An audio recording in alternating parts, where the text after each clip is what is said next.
Seguimos en la tertulia de este martes, que es 21 de abril del año 2020. Hoy mesa de análisis internacional. Estamos con Alina Dieste desde Washington, en Estados Unidos, Leo Harari desde París, Francia, Francisco Urdines desde Santiago de Chile y Gustavo Calvo acá en Montevideo.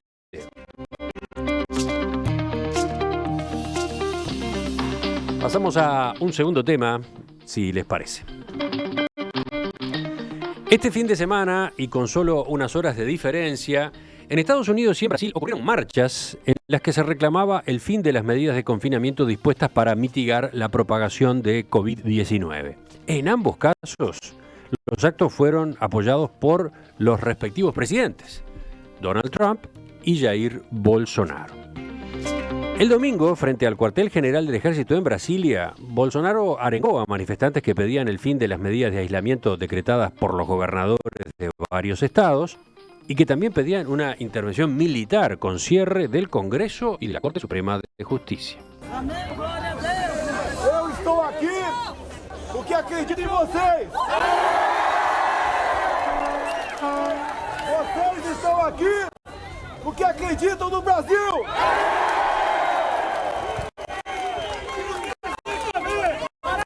Nós não queremos negociar nada. Bolsonaro, ustedes saben, critica frecuentemente a los líderes del Parlamento, a los gobernadores y alcaldes que defienden la cuarentena y el distanciamiento social como forma de enfrentar la propagación del coronavirus, que en Brasil ya cobró casi 2.500 muertes y más de 38.600 casos. Ayer, el presidente sostuvo que espera que las medidas de confinamiento terminen esta semana. El mismo domingo, cientos de estadounidenses salieron a las calles, desde New Hampshire hasta California, para protestar contra los planes de confinamiento ante la pandemia.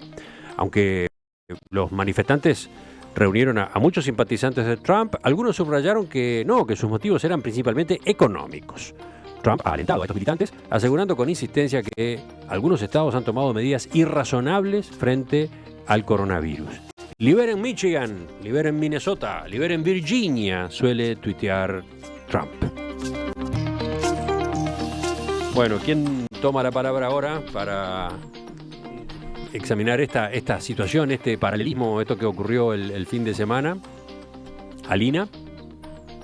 Bueno, yo creo que usualmente se habla del Trump del trópico cuando se quiere hablar de Bolsonaro.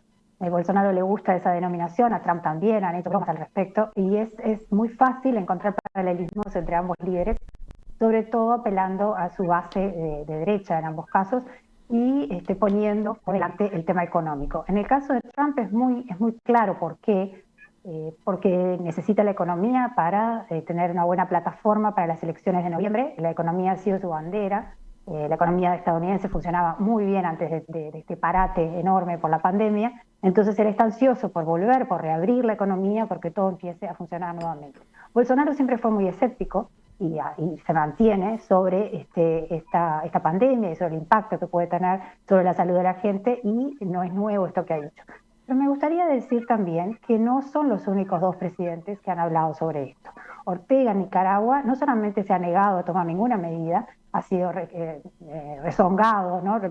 Ha recibido la reprimenda de la Organización Panamericana de la Salud, que es la oficina regional de la Organización Mundial de la Salud, por tomar medidas inadecuadas, han dicho, de prevención y control de la pandemia. Y Ortega no es precisamente de derecha.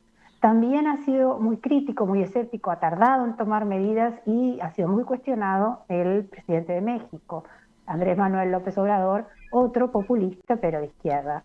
Entonces, yo creo que toda esta dicotomía y esta de alguna forma, desde el punto de vista de Trump, alentar a la desobediencia civil, que según los expertos en salud pública y según obviamente la oposición demócrata en Estados Unidos, nada ayudan en contener la propagación del virus, pero tiene una explicación obviamente política, pero también más intrínseca detrás de todo esto, de lo que ellos creen que se está sobredimensionando esta gripe, más allá, perdón, se la compara, como decía, una gripezinha, ¿no? Pensando que el nuevo coronavirus iba a ser mucho lo mismo, causar el mismo número de muertes que la gripe común. Hay un tema de oponer economía y salud, pero sin embargo organismos incluso como el Fondo Monetario Internacional, la propia directora gerente del Fondo Monetario Internacional ha dicho que no se puede pensar esta situación en esos términos y que mientras haya gente enferma y mucha gente enferma y los sistemas al tope tratando de cuidarlos, va a ser imposible que funcione la economía. Entonces el equilibrio no es nada fácil, pero me parece que tampoco ayuda al debate a plantear esto en términos de blanco-negro y de que de un solo lado hay presidentes o líderes que están incitando a poner la economía por delante, porque hay otros líderes que han sido omisos también desde otras bandas Leo, políticas. Vamos contigo. Sí. ¿Qué decís a propósito de este llamado de Alina a no simplificar? Pero yo estoy totalmente de acuerdo con Alina. No se trata de un problema de derecha o izquierda. Se trata de ideologías diferentes y el populismo se encuentran al final, en algún lado. Los dos ejemplos, tanto lo de Ortega y AMLO por un lado o el de Trump y Bolsonaro por el otro, son ejemplos del mismo mecanismo de radicalización de su base política, que es el pilar en el que sacan su legitimidad. Entonces, es coherente. Yo comparto totalmente ese análisis, que por otro lado le da una vueltita más de tuerca a lo que habíamos comenzado en el bloque anterior. Ahora, mismo los organismos más conservadores de los equilibrios macroeconómicos, como el Fondo Monetario Internacional o el Banco Mundial, como bien decía Lina, están preocupadísimos por el problema sanitario, antes que nada, que de todas formas tiene un efecto económico, quieras o no. El asunto es cómo se enfrentan. Yo encuentro lo mismo de despreciable la actitud de Ortega que la de Bolsonaro, no tengo más ningún problema en decirlo, porque blanco y negro son los dos extremos de una gama muy rica en la cual yo me trato de mover confortablemente. No se trata de atacar a los individuos. El asunto es que está pasando, eso tiene consecuencias. El hecho de que una de las pocas mujeres gobernadoras de los Estados Unidos, Kristi Noem, de Dakota del Sur, entienda que la libertad es hacer lo que uno quiera, quedarse o no confinado, ponerse o no cubrebocas, ir o no a lugares donde estén llenos de gente, y el resto es dictadura, muestra la incapacidad de pensar políticamente el funcionamiento de una sociedad. Es pensar en el funcionamiento del Far West, y eso lo piensa muy bien. Pero esta señora debiera ser la hermana gemela de John Wayne o de Donald Trump, y no una política gobernadora de un Estado de los Estados Unidos. Ahora, esto que antes lo pensaban pero no lo decían, en el contexto de los populismos que se están viviendo, lo dicen y lo llevan a sus últimas consecuencias. Lo que va a pasar es que morirán más trumpianos que demócratas, más evangelistas que gente sensata, que se van a tomar de las manos y juntarse bien cerquita para pedirle a Dios que se vaya el virus. Bueno, se va a ir, pero pasando por los cuerpos de ellos. Entonces, es en ese contexto de radicalización, de la utilización de la base política, donde me parece que está el peligro. Vamos a dejarlo ahí porque si no me entusiasma. Sí, ya te entusiasmaste. Vamos a Francisco ahora, a Santiago de Chile. Yo quería mencionar que hay algo en todo esto que tiene un impacto muy importante en el Uruguay, que tiene que ver con un cisma, una disputa política en el seno del gobierno de Bolsonaro entre aquellos que apoyan el sector agroexportador, que tiene un vínculo fuertísimo con China, y aquellos que ven en ese vínculo signos de una agenda comunista y intercambios con un enemigo que se quiere eliminar, si se quiere, de la agenda de Brasil. O sea, hoy Brasil hizo de China un tema doméstico. Ayer no solo hubo manifestaciones contra el confinamiento, sino que también ha habido manifestaciones en frente al consulado de China en Río. Eduardo Bolsonaro, hijo del presidente, tuvo problemas diplomáticos por referirse en Twitter al virus chino. Entonces, toda la agenda del coronavirus que hablamos en la primera parte del programa está repercutiendo sobre la agenda comercial del Brasil, sobre todo en el agronegocio. ¿Y por qué creo que implica o tiene una importancia central sobre Uruguay, sobre el Mercosur en general? Bueno, somos exportadores de esos commodities y esto puede tener un costo, por lo menos si afecta en alguna manera a Brasil, puede repercutir fuertemente sobre Uruguay, sobre Paraguay también. Me parece que es necesario tener cuidado con eso, seguir esa discusión. La ministra de Agricultura de Brasil, Teresa Cristina, está hoy prácticamente siendo atacada por la parte dura del bolsonarismo, como fue atacado Mandetta, el ministro de Salud, hace una semana y media. Entonces también dentro del gobierno de Bolsonaro pareciera haber una purga, en mi opinión, entre aquellos que son más liberales en lo económico y aquellos que son más nacionalistas. Para mí hay que tener cuidado con eso, sobre todo, insisto, mirarlo de cerca en el Uruguay. Uh-huh. Es una observación interesante, ¿sí? La agregamos al análisis desde el punto de vista país, ¿no? Desde el punto de vista de nuestro país, cuando por otro lado tenemos a Argentina tan complicado y por lo tanto dificultando nuestras posibilidades dentro del Mercosur, ¿no? Sigo, completamos la ronda ahora, vamos con Gustavo. Sí, yo estoy de acuerdo con Leo que no es un tema de izquierdas o derechas, siguiendo un poco la línea de la gente que nombró a Lina. Yo siempre pienso que los presidentes o jefes de Estado son básicamente generalistas, ¿no? Muy pocos son especialistas, en realidad. Y en general quienes sugieren los tipos de medidas a tomar o las estrategias siempre son en cualquier país del mundo, me estoy yendo incluso hasta Arabia Saudita, que es un reino, algún grupo de científicos o gente que está teniendo algún tipo de jerarquía dentro del sistema de salud. Lo que sí marca la diferencia son los estilos de liderazgo.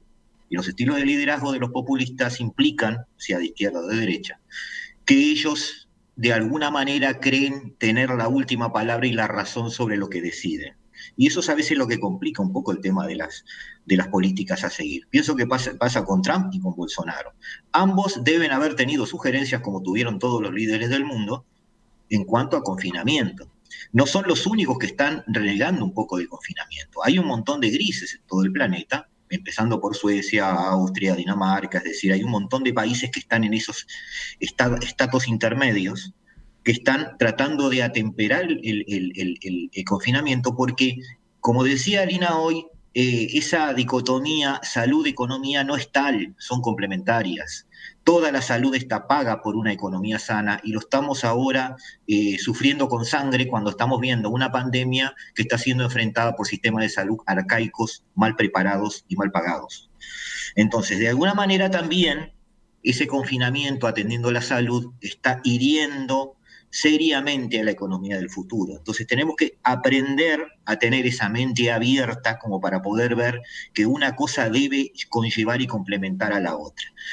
¿Qué pasa? Todo esto siempre está teñido por problemas internos. Por más que Bolsonaro se le llame el Trump de Latinoamérica o como quiera llamársele, son sistemas políticos diferentes y sustentos políticos diferentes. Bolsonaro tiene un cierto carisma, pero él no está soportado por el aparato de muchos partidos políticos fuertes, sino que él, de hecho, tiene minoría en las cámaras. En ambos, incluso hasta en algunos ministerios, la mayoría, salvo el ministro, la mayoría de los funcionarios no responden a Bolsonaro. Entonces, no es lo mismo que pasa con Trump. Trump tiene un cierto liderazgo un poco más firme, aunque todos sean evangelistas o lo que queramos llamarles, de hecho tiene un liderazgo más firme. Él tenía encaminada una elección, eso juega en sus decisiones, en su discurso, en lo que está diciendo. Biden finalmente se había impuesto a Bernie Sanders, lo cual no es una buena noticia para Trump, más según mi análisis. Sin embargo, él había logrado una paz en Afganistán después de 18 años, una economía que estaba reactivándose y tenía muy buenos signos saludables. Es decir, el juicio político ya había pasado y lo había, como habíamos previsto, lo había encaramado desde el punto de vista popular, digamos, con una gran aceptación en su base electoral. Entonces, de alguna manera son situaciones diferentes, pero son líderes que apuestan a ese populismo, ese liderazgo casi mesiánico. Entonces, ellos ven en el futuro del país basado en su propio futuro. Si la economía le va bien, a mí me va a ir bien, entonces al país le va a ir bien. Entonces, esa es una ecuación que no cierra. Es una ecuación que termina teniendo víctimas, como dijo Leo. ¿Se animan a intervenciones de 30 segundos cada uno? Así redondeamos este tema. Alina, de nuevo. Bueno, yo creo que bueno, lo que está por delante es un nuevo mundo. Yo creo que cuando pasemos la página de la pandemia va a haber que repensar muchas cosas y el término, cómo funcionan las democracias o qué sistemas políticos queremos va a ser una de las cosas a analizar, ¿no? A tener muy en cuenta. El tipo de liderazgos que queremos y cómo tienen que ser supranacionales y nacionales. Seguimos. Vamos ahora a Leo. Bueno, yo efectivamente, siguiendo el pensamiento de Alina, probablemente lo más utópico es pensar que cuando se termine la pandemia vamos a volver al mismo mundo de antes. Van a haber fuerzas para tratar de restablecer y van a haber fuerzas que sacarán conclusiones de lo que pasó y tratar de prepararse para tener un mundo un poco mejor. Yo creo que la crisis climática no pasa y que es todavía más peligrosa que la pandemia, en el sentido que sí pone en juego la supervivencia de la especie. En cambio, la pandemia puede matar a muchos, pero no liquida la especie. Entonces, vamos a tener la suerte, la oportunidad, el desafío de repensar con un poco más de profundidad el mundo que queremos. Los 30 segundos de Francisco ahora. Creo que esto va para largo, esto va a tener rebrotes. Hay que hacerse la idea de que la vida como existía antes de la pandemia no va a ser algo que va a retornar, al menos en los próximos 2 o 3 años. Yo creo que esto va a marcar la agenda de los próximos años en lo económico, en lo social, en lo político. Por lo tanto, hay que prepararse para un viaje que es largo, que es de ida. No volveremos al mundo que teníamos antes, así que es momento de pensar qué mundo, qué sistema internacional se va a construir a partir de esto, y me parece que en ese sentido, volviendo a lo que se ha dicho antes y retomando un poquito lo del bloque anterior, un mundo más confrontacional, donde hay más foco en el Estado central y más conflicto entre Estados Unidos y China. Yo les pedía 30 segundos de cierre de este tema. Todavía nos queda después el último bloque, el de los telegramas. Gustavo, ¿cómo vas tú? Y yo, como ya lo dije al final del la primera rueda, soy bastante optimista en que se repiense un poco el sistema de alianzas y de gobernanza mundial. Soy bastante pesimista en lo social. Esto trae consecuencias. La economía es la expresión biológica del planeta, desde mi punto de vista, y va a haber más confrontación. No va a haber potencias claras, porque China le dicen diferente, y Estados Unidos quiere pero no puede. Entonces, de alguna manera, sí vamos a tener 2020 todavía en una especie de impasse, de limbo, y el 2021 será el 1945 de nuestra historia nuevamente, con quizás otro Bretton Woods y quizás algún otro tipo de alianzas. Desde el punto de vista social, malas noticias por muchos meses. Si voy a los mensajes de los oyentes, me encuentro, por ejemplo, con este de Nacho, que dice: ojalá los tertulianos internacionales se expresen respecto al insólito precio del petróleo, a lo que estaba ocurriendo en los últimos días, pero sobre todo a lo de ayer, con el WTI llegando a tener precio negativo. ¿Está ese tema entre los telegramas que vienen ahora en el último tramo? Vamos a ver, vamos a averiguar.